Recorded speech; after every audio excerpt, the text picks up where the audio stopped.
What's up guys, in this video I'm going to be talking about how to get rid of the blinking maintenance light if you see that on your car. This was just giving me that blink. It is the built-in Honda service interval, so if it is blinking, that's kind of like your indication if you were the original owner to go take this to a dealer to have them service it.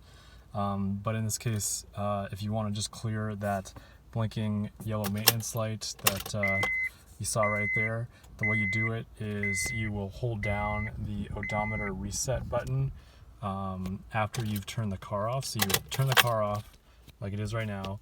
You would hold down this odometer reset button, and then you would turn on the key while continuing to hold down this button, and then after 10 seconds the maintenance light will be blinking as it normally does, but after that you will have successfully told it to basically stop doing that. So once you turn the car off and let go after holding this thing down for an additional 10 seconds after starting the car, you will no longer see that maintenance blinking light in your face. So hope this video helps. Thank you all for watching, and I'll talk to you all next time.